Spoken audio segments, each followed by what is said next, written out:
Parliament raises red flags over passage of anti-LGBTQ bill by the Ghanaian Parliament, citing threats to fundamental human rights.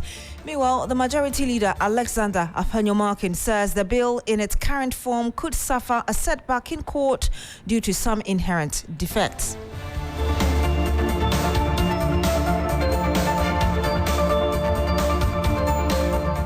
As the Majority Leader talks, minority mounts pressure on government to tell Ghanaians the truth on the true state of the energy sector following power outages in parts of the country.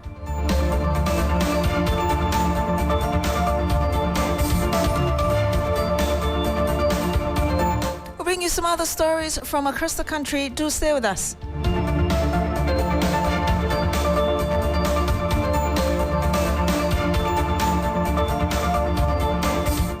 Thank you very much for joining us. Now, the United States of America has expressed concern over the passage of the Human Sexual Rights and Family Values Bill, popularly known as the Anti-Gay Bill.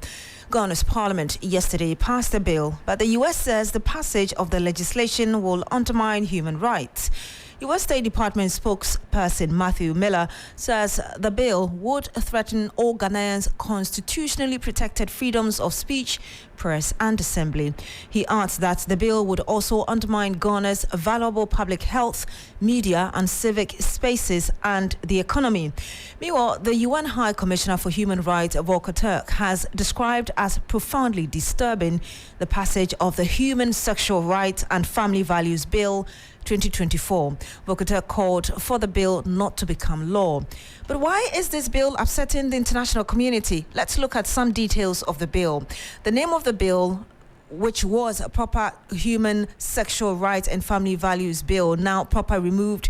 Object of the bill to provide for proper human sexual rights and Ghanaian family values, prescribe LGBTQ plus and related activities, prescribe propaganda of, advocacy for or promotion of LGBTQIAAP plus and related activities. Key aspects of the bill include persons caught in LGBTQ activity could face a minimum of 6 months and maximum of 3 years in jail. Promoters of the bill and sponsors of such acts could face between 3 and 5 years in jail, places an obligation on a person in whose presence an offense is committed to report to the police. Now that the bill has been passed, how will it become law?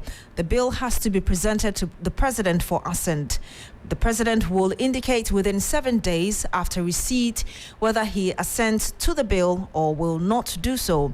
Now, where the president opts not to assent, he shall within 14 days state in a memorandum to the Speaker of Parliament his specific concerns.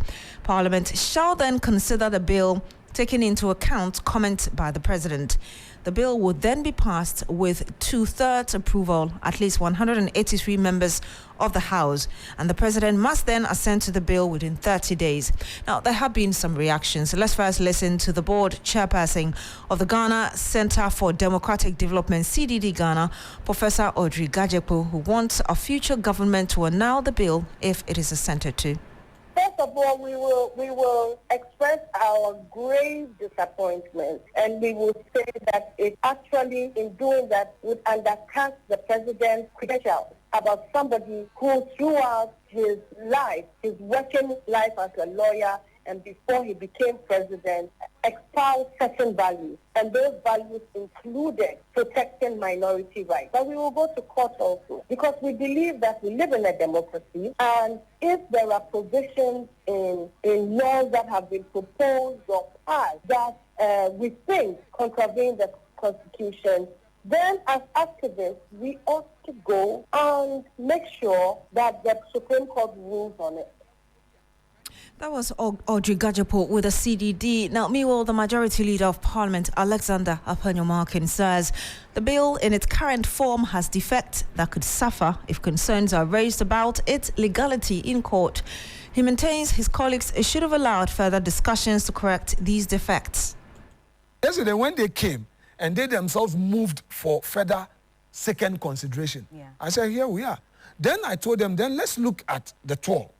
The 12 too should be subject adapted to the constitutional provision. They say, no. So I felt that it's like one way. You want to have your way, but you don't want to hear anybody. So I think that they themselves have seen it, but they've not seen all.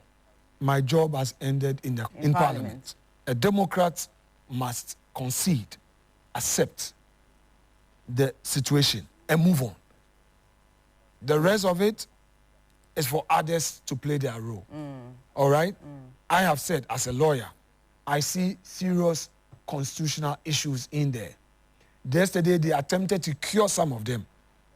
They didn't cure all. So I see all of that. Okay. But my job ended yesterday as a Democrat in that chamber. Okay. And that's it. There was a Majority Leader, Alexander Afanyomakin, giving his views on this very issue. We'll return to this and bring you some brief discussion on it. But ahead of that, we still stay in Parliament because the minority there is mounting pressure on the government to tell Ghanaians the truth and the truth on the true state of the energy sector. This follows several power outages in the country.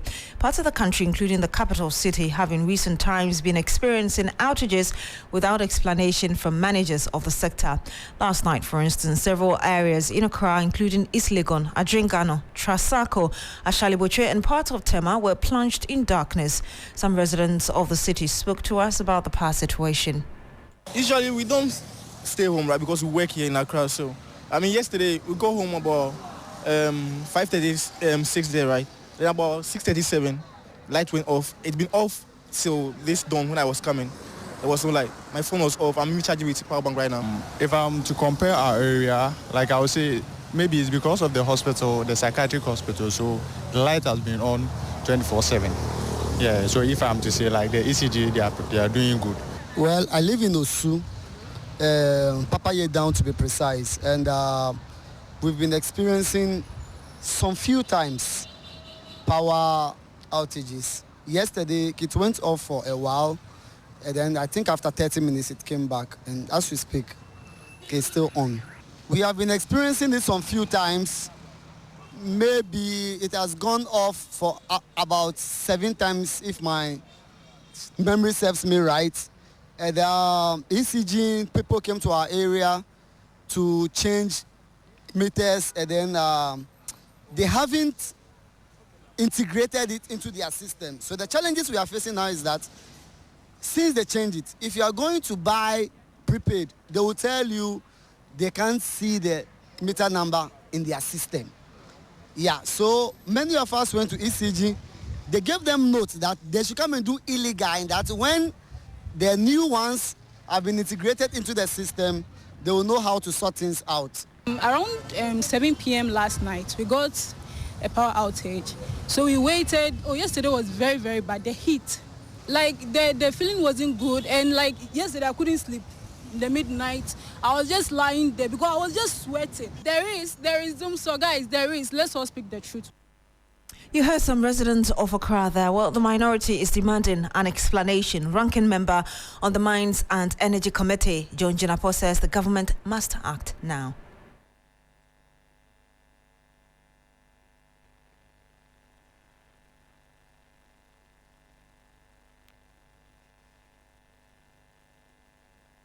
Load shedding is getting worse by the day.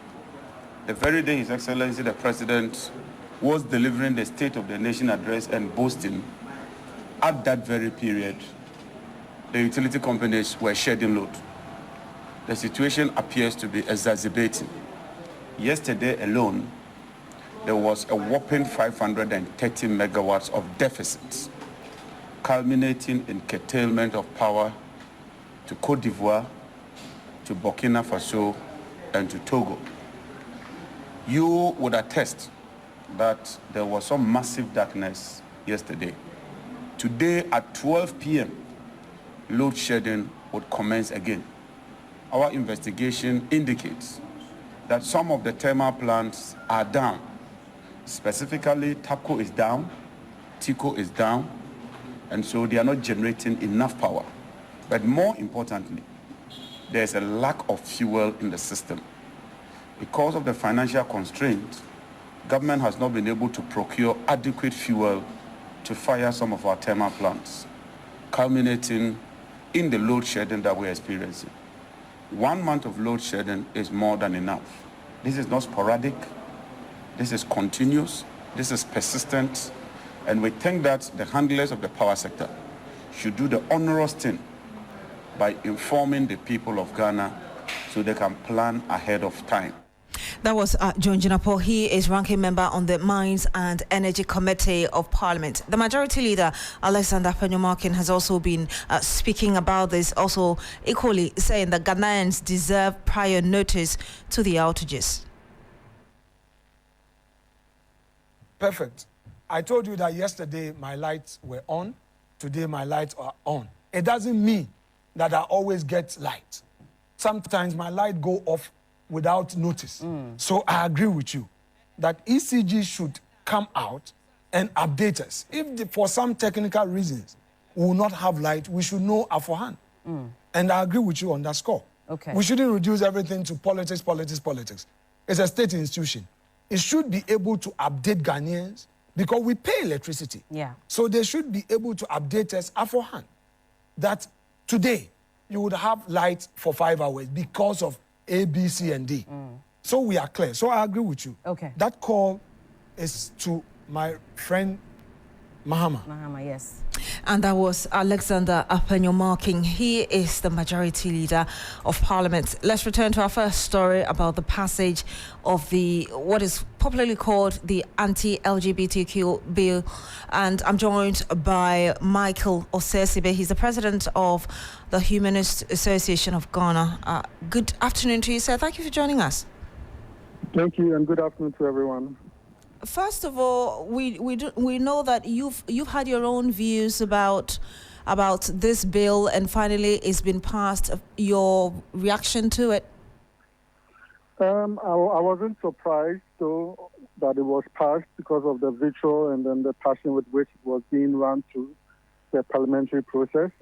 But yet still, I'm still saddened that we've come to this point, and we just have to find ways of, as activists and as human rights folks, ways of looking past this and seeing how we can still safeguard, the rights of minorities.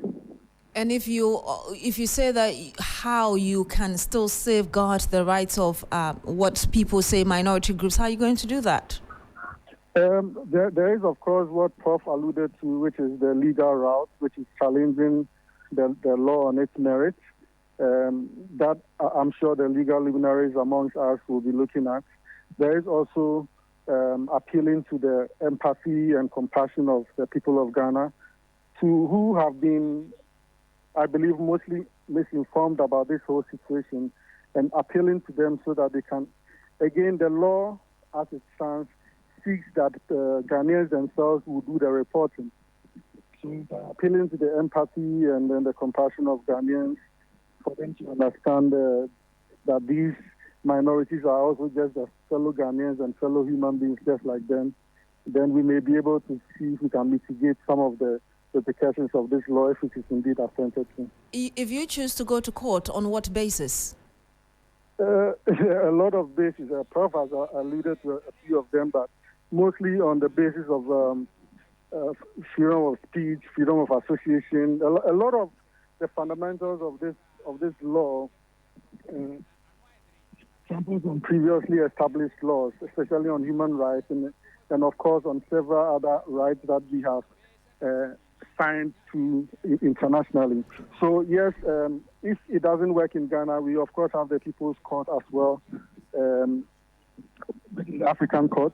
So there are a lot of ways in which we can attack this particular problem. Ms. Asibe, before you go, I'm sure you're aware that the highest human rights court, which is called the Court of Human Rights in Europe, actually released a judgment on this in 2010, where it ruled that homosexuality was not a human right. And I could just read excerpt of some of their judgment, and it said that Article 12 enshrined the traditional concept of marriage as being between a man and a woman. The court acknowledged that a number Speaker of Contracting State had extended marriage to same-sex partners, but went on to say that this reflected their own vision of the role of marriage in their societies and did not flow from an interpretation of the fundamental right as laid down by the contracting state in the convention in 1950.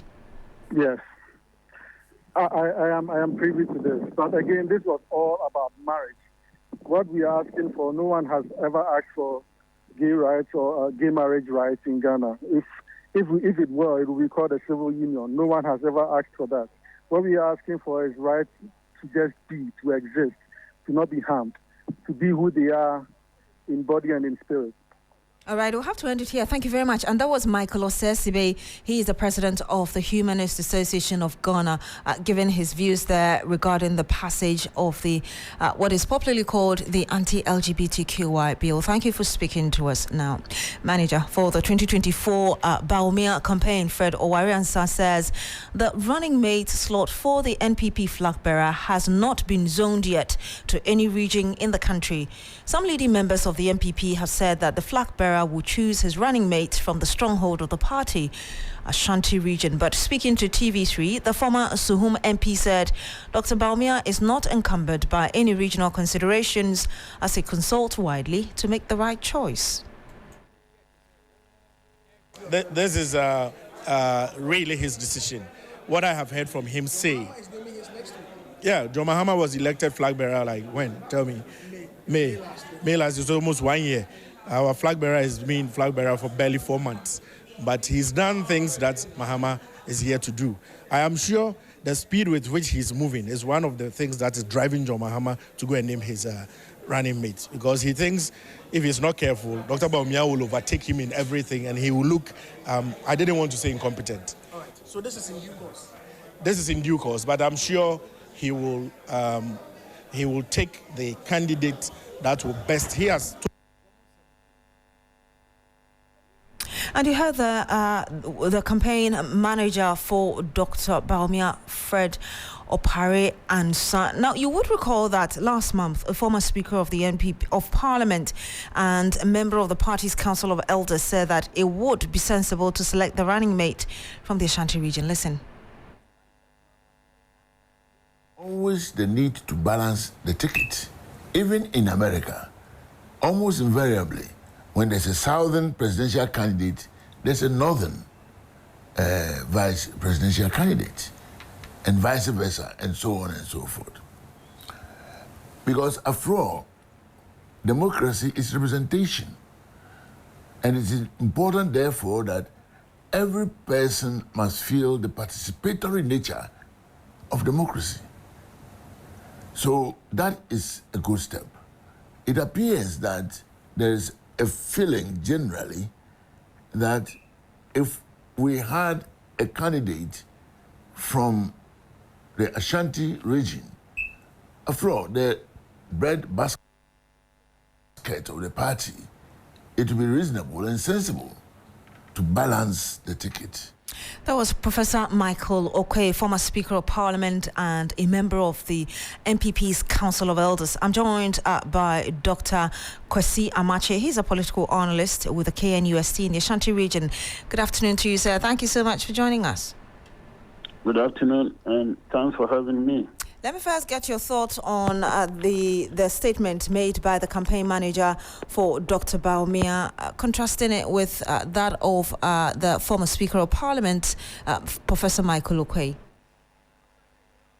Well, I'll take it as politics, and he trying to, if you like, calm down nerves and not necessarily to create an impression that any particular region of the country has any, if you like, preferential position or place, a very special role. But then, like Professor Kay was saying, when it comes to representation, you want to balance the ticket. But in some situations, it's more than just representation. The idea of the party's bread basket, as Professor Say spoke about, Professor Okoye spoke about, is critical. And on this issue, personally, I can't think that I mean, the party can look away. I can't think that Dr. Barumia will want to, go out of the Ashanti region. I'm saying that it will be suicidal. He simply cannot afford it. The current situation in the party calls for that.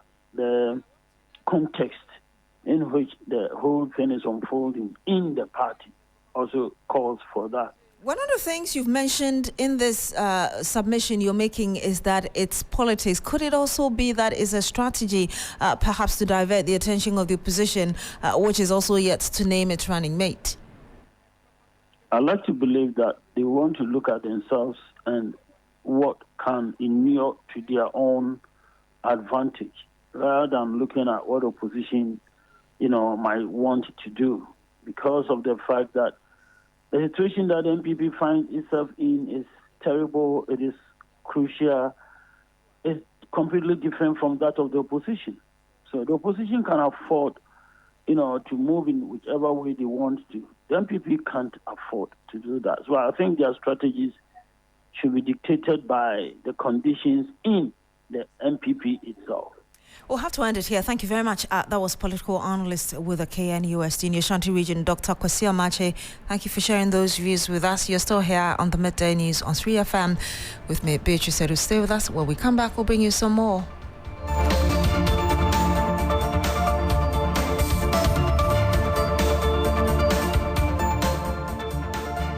Freezer, yeah, diaba. Adama for diaba. A freezer. Adama, a kwasimensia.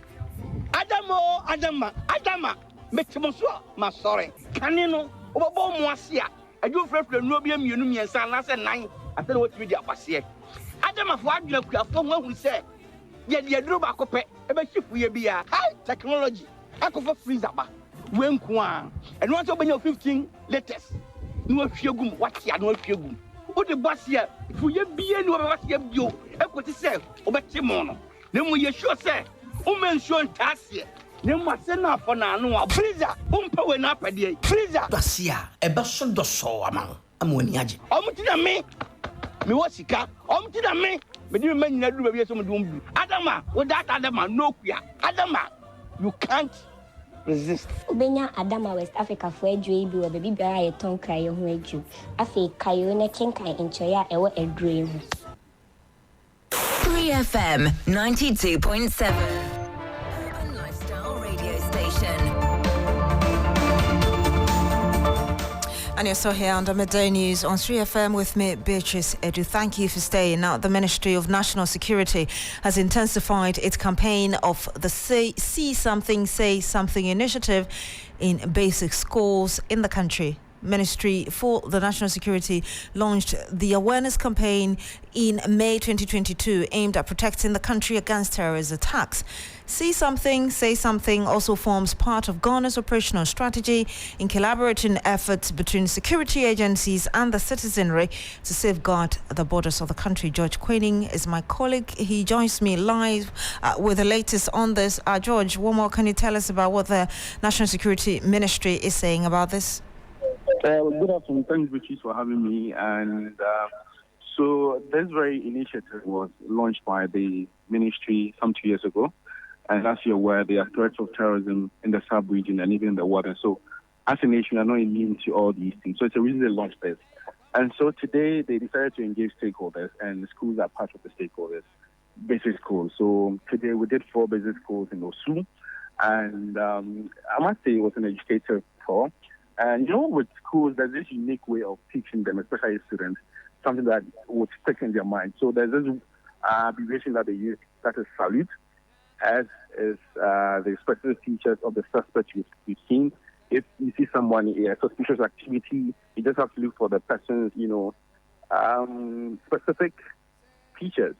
And then that is the S, and then the A is the activity, whatever activity the suspect was engaged in. And then the L is the location, where exactly it took place.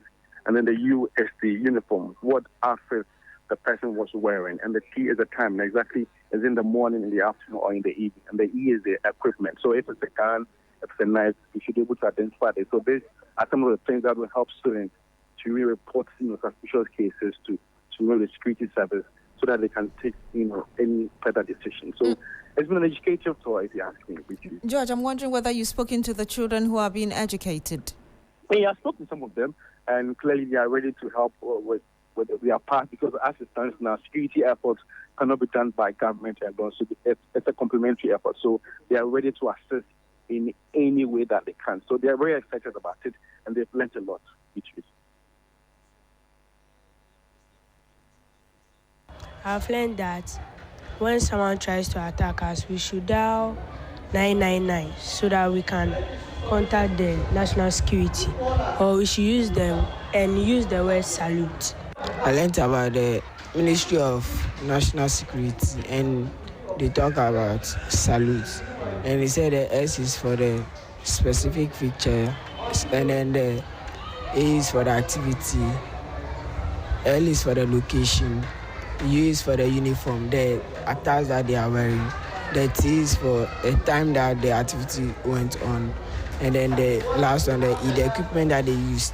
And then I also learned that if there is something that is not supposed to be at a certain place, we should call 999 and report to them so that they come and examine if there is explosive or anything which can harm us.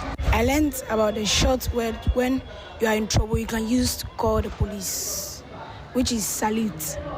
S is for specific objects or specific speeches. And then A is for activity. L is for location. U is for uniform. And then T is for time. And then E is for equipment. So what did you learn from this engagement? I learned about when you see something bad in the community, you can report to an elderly person, or you can call the number 99 to prevent someone from danger or to save someone's life. And you heard some students there sharing their views of what they learned from that education being done by the National Security Ministry on its campaign, See Something, Say Something. Great initiative there. Earlier you heard our reporter George Queening bringing us updates on that program. We stay on security because the military is setting up a force operating base in Obuasi to deal with security threats in the Ashanti region. The base, according to the Chief of Army Staff, Major General Bismarck Kwesi Onyuna, will have a half of army battalions. Let's speak with William Evans Inkum, who's been monitoring this event for us. He joins us live on the line. Evans, specifically which areas of security concern to which the FOB is being set up according to Major General Onyuna?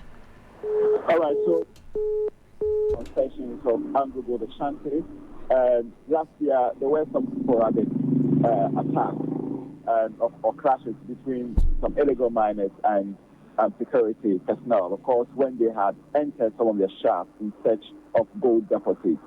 We remember the story of dozens of people who got stuck underground. I'm talking about these illegal miners. Now, what the military is doing is that they want this whole thing to be a thing of the past. So the primary focus is dealing with illegal miners who, one way or the other, find their way into these shafts.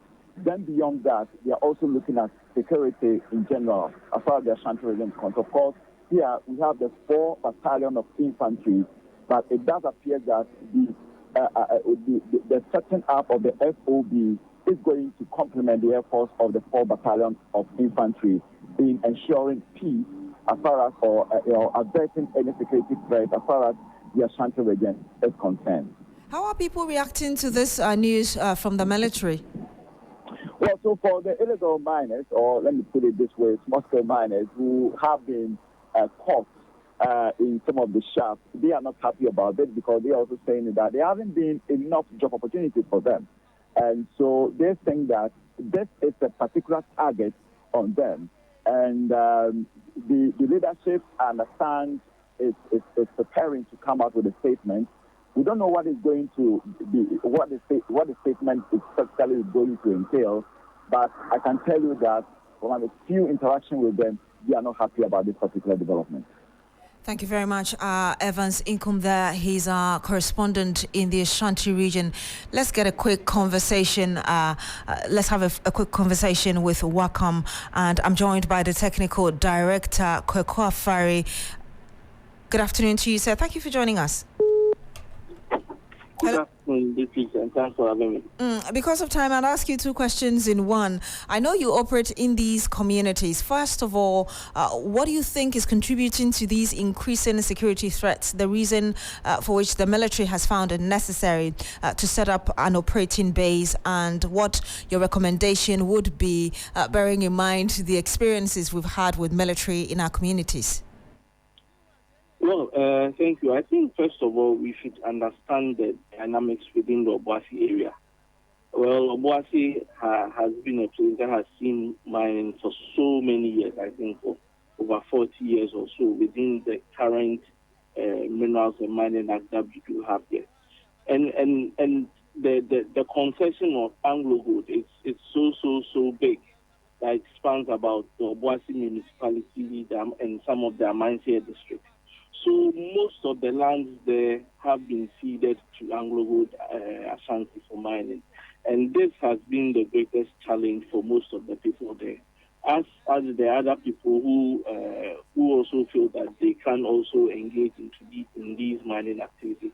However, these concessions have already been given to Anglo Gold Ashanti, and that is why there is this challenge within this Obuasi area. And I think it's quite established that the use of the military alone in enforcing this has not worked.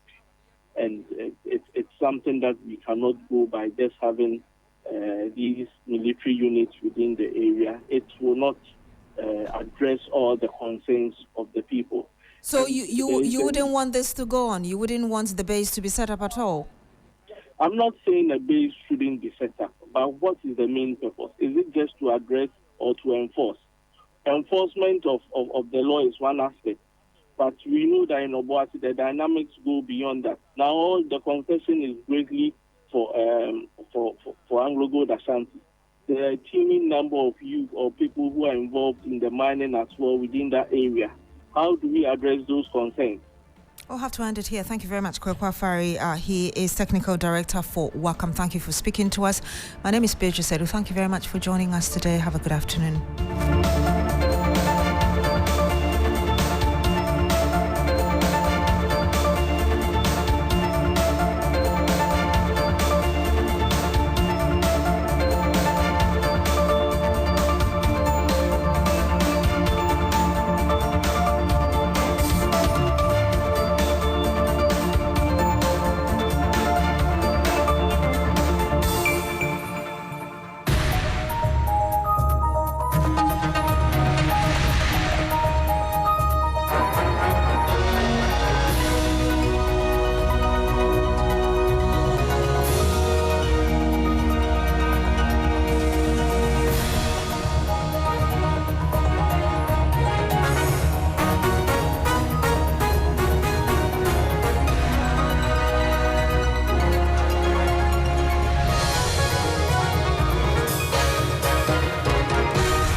Hello, good afternoon. It's time now for Business Daily. Coming up, former Finance Minister Seth Terkper calls for scrapping of what he describes as nuisance levies.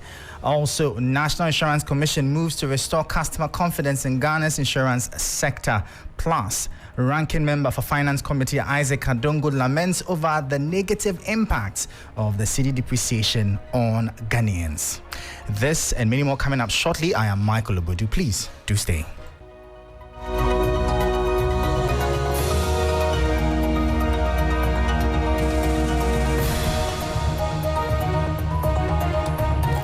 Well, thank you for staying with us. Straight into our top story now. Former Finance Minister Seth Terkper has called for the government to repeal several levies it has introduced, labeling them as burdensome levies, such as the COVID-19 levy and the e-levy implemented as part of domestic revenue mobilization efforts have faced significant public backlash. Speaking at a PFM tax event, Mr. Terkper emphasized the need for government to shift its focus towards taxing the digital economy to generate substantial revenue.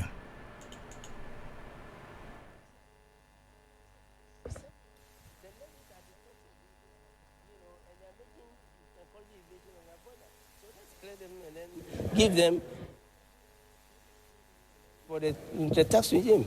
ITax, digitalization. Why after that digitalization, 7 years, we have not been able to introduce a domestic IT system for GRA? When the plan was there, the World Bank funding was there, and everything. Those are the questions we should be asking. So if you don't expand the tax base, the example I gave will give more revenue than any levy.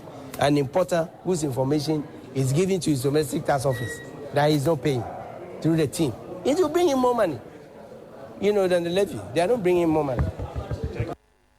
So that was a former Finance Minister, Setekpe, speaking there. Away from that, ranking member for the Finance Committee, Isaac Adongo, has bemoaned the negative impact of the depreciation of the cedi on the lives of Ghanaians. The local currency is presently trading against the US dollar at about 13 cedis to the greenback. He spoke at a public lecture at UPSA on the topic, Ghana's economic mess, victim of irresponsible economic governance. The excruciating cost of living crisis with inflation in 2022 and 2023, wiping off 78% of purchasing power of the cedi. A liter of fuel is now selling at 13 cedis, and the dollar is going for 13 cedis. A mounting tax burden are just a few laborious burden that Ghanaians are enduring to accommodate your naive economic experiment and mess. 2022 inflation was what? 53%. It has not come down, 24%. If you add 24% to 54%, you get 78%. So whatever you were buying with a cedi in 2021, it is now level 22 pesos. 78% is gone, purchasing power. How can you reduce one cedi to 22 pesos and still say that you want to be president? So that was ranking member for the Finance Committee in Parliament, Isaac Adongo, speaking there. Away from that, we turn our attention now to the insurance sector. As to ensure customer satisfaction, the National Insurance Commission, NIC, has mandated that insurance companies operating in Ghana establish a complaints unit. The insurance sector was ranked last in customer service according to the 2023 Institute of Customer Service Professionals ICSP Ghana report. Now, Acting Commissioner of NIC, Michael Ando, believes the survey does not speak well of the sector. Hence, players within the sector must work to change the narrative. It's when you are doing business with someone, he has a grievance, he has a complaint. It is important to respond to those complaints. So we are actually coming up with some market conduct directives. These are regulatory requirements that we bring out to insurance companies, and that one that has got to do with complaints. So we are going to require insurance companies to first of all have procedures within their companies to receive and resolve customer complaints. Because a lot of the complaints, as the IACG chairman indicated, can be resolved at the companies. So they can go there and then make their complaint. It's a requirement. They must put that in place. So if the customer is not satisfied, then he can come to us and bring his complaint to us, and then we can resolve it. So that was Acting Commissioner of the National Insurance Commission, Michael Ando, speaking there. Let's now turn our attention to the currency market again, as the Ghana Union of Traders Association, GUTA, is cautioning the government and the Bank of Ghana to effectively put in place measures that will control and contain the illegitimate cross-border trade in money in the country. It also wants attention to be given to the transactions of to be given to Nicodemously done transactions through the banks without the notice of the Bank of Ghana. This comes on the back of what GUTA has observed with great worries and concerns the forex exchange crisis in neighboring Nigeria.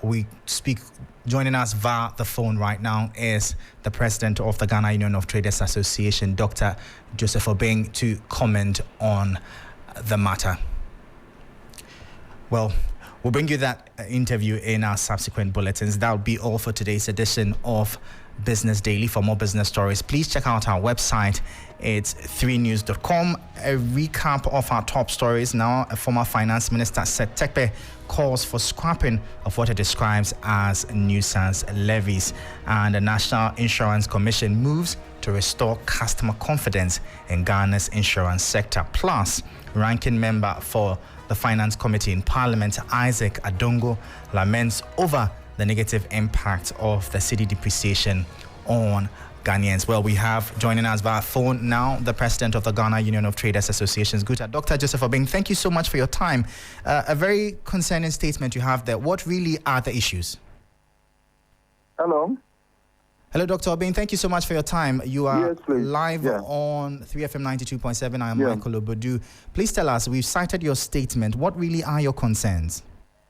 So what I'm saying is that we have to be careful. So I'm throwing in a caution, a statement to the government and Bank of Ghana, to the effect that the crisis in Nigeria, if care is not taken, will affect Ghana because of the volume of transactions that we do with that country. The crisis in their forest means that they will fall on some of the neighboring countries to have this forest. And it has happened before. You know, there's cross-border trading activity that goes on, trading activities in money that goes on in the sub-region, and especially when there's a crisis in one particular country, there's a movement of these funds that goes from other countries to those countries. And that's what I'm calling the attention of Bank of Ghana, to find ways to control and contain the situation. You know also that we have the West African banks that are across the sub-region. It is networked in such a way that when one person puts money in his home country, he can go to the other country where there's the same bank and collect the money. When the person does that transaction, it means that the money is going to the black market. They are going to buy and send the money to their home countries, which will put unnecessary burden on the stability that we are having here. So I'm just throwing the caution so that we find ways and means to curtail such a movement. Yeah. Well, thank you so much. You heard the president of the Ghana Union of Traders Association, Guta, Dr. Joseph Obeng, speaking there. Thank you so much for your time. Ladies and gentlemen, that'll be all for today's edition of Business Daily. For more business stories, please check out our website. It's 3news.com/business. I am Michael Obodu. Thank you for listening. As always, please stay safe.